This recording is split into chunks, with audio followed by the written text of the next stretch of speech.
মাশাআল্লাহ, আলহামদুলিল্লাহ, আসসালামু আলাইকুম রহমতুল্লাহ বরকাত। আমি আরাফাত আহমেদ বিসমিল্লাহ হাঁস এগ্রো থেকে। আপনারা সবাই জানেন যে যারা হাঁস পালন করেন তারা অবশ্যই জানবেন যে হাঁসের ডাকাডাকি সকালে ঘুম হয় না। সকালে মনে হয় না ভোর ভোরে উঠে এদেরকে আদা দিতে হয়, থাকতে হয়, না হলে এদের ডাকাডাকিতে মনে করেন না ঘুম হয় না।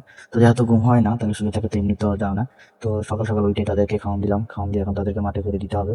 তো তাদেরকে সকালবেলা উঠে আমি তাদের খাওয়ান বানিয়ে দিলাম। আর এমনিতে প্রতি শুক্রবার আমি ওদের বাসাটা একটু দেওয়া করি, কিন্তু শুক্রবারে কারেন্ট না থাকার কারণে আমি ওদের বাসাটাকে দিতে পারি নাই।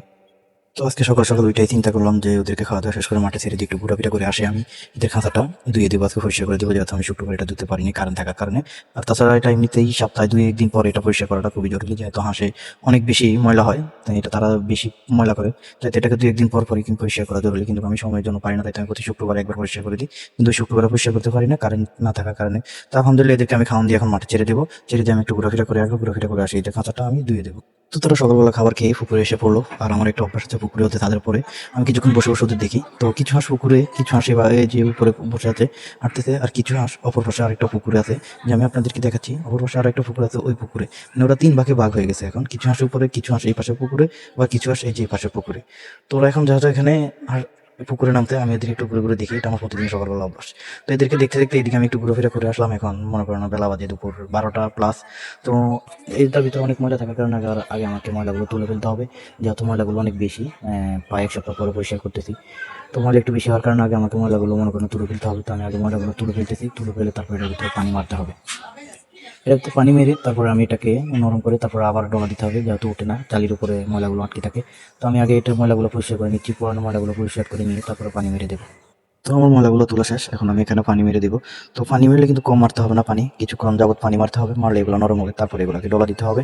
আর ডলা না দিলে তো উঠবে না। আর পানিও কিন্তু কম মারা যাবে না, পানি অনেকক্ষণ যাবত পানি মারতে হয়, যাতে এগুলো চালির সাথে সুপারি গাছের চালি দেওয়া হাতে নিতে, চালির সাথে মনে করেন শক্ত হয়ে আটকে থাকে। তো কিছুক্ষণ যাবত আমি পানি মেরলাম, পানি মাইরা তারপরে মনে করেন এগুলোকে নরম করে নিলাম। তারপর আমি একটা হাতে বানানো নারিকেলের চোচড়া দিয়ে একটা ঝাড়ু বানিয়ে নিলাম, ওইটা দিয়ে আমি মনে করেন ডলা দিলে পরিষ্কার হয়ে যায় তাড়াতাড়ি, তো ওটা দিয়ে আমি ডলা দিই। এই যে যার কথা বলছিলাম এটা আমি হাতে বানিয়েছি, তো এটা দিয়ে প্রথমে আমার ডলা দিতে হবে।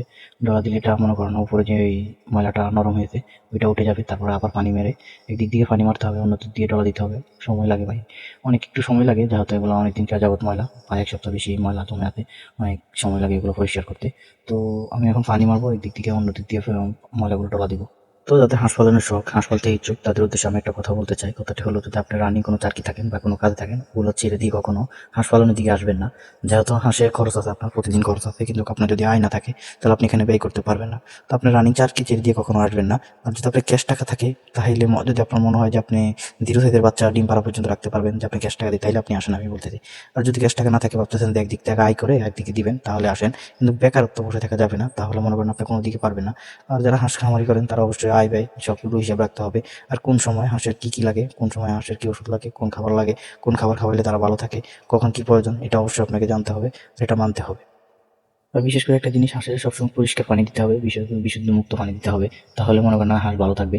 আর বেশি মনে করেন না হাঁসের বেশিক্ষণ পানিতে রাখা যাবে না। যদি বড় হয়ে যায় তখন সে আলাদা হিসাব, আপনি যখন মাঠে ছেড়ে দিবেন তাদের ইচ্ছে মতো তারা পানিতে নামবে, তাদের ইচ্ছে মতো তারা উঠবে, সেটা হলো আলাদা বিষয়। কিন্তু বাচ্চা অবস্থায় যারা জিএসএর বাচ্চা পালবেন তারা কিন্তু অবশ্যই এই বিষয়গুলোতে সতর্ক থাকতে হবে। আর যারা নতুন তারা তো অবশ্যই অবশ্যই সতর্ক থাকতে হবে, এবং কি অভিজ্ঞ যারা আছে তাদের কাছ থেকে পরামর্শ নিতে হবে। তো আমার এখন হাঁসের খাঁচাটা দেওয়া শেষ হয়ে গেছে, এখন আমি বাইরে থেকে কিছু পানি মেরে দেবো, যেহেতু আলগা যেগুলো আছে ময়লা ওগুলো যেন চলে যায়। তো আমি এখন বাইরে থেকে পানি মেরে দেবো। এখানে আমার বাইরে এসে আবার একটু পানি নষ্ট করতে থাকে, তারা বললাম চলে যাও চলে যাও। তো এখন আমি বাইরে থেকে পানিটা মেরে দিয়ে এটা রেখে দেবো, যাতে শুকাতে হবে, না হলে তো বুঝিনি ওরা যখন আদার খেতে আসবে দুপুরে তখন তারা এখানে অনেক ময়লা করে ফেলবে। আর হাঁসের যেখানে পানি পায় সেখানেই বেশি যায়, এটা হাঁসের একটা অভ্যাস, এটা হাঁস যাইবে। আপনি যত পরিষ্কার রাখতে চাবেন পারবেন না, হাঁস যেখানে পানি পায় ওখানে যাবে, এটা স্বাভাবিক। তো খাতাটা পরিষ্কার করতে করতে এখন তাদের দুপুরে খাবারের সময় হয়ে গেছে, তো আমি এখন তাদেরকে খাবার বানিয়ে দিয়ে আসবো। তো আমি দুপুরে এখন যে খাবারটা দিতেছি এটা হচ্ছে পিট, ভুসি, সাথে আছে ধান।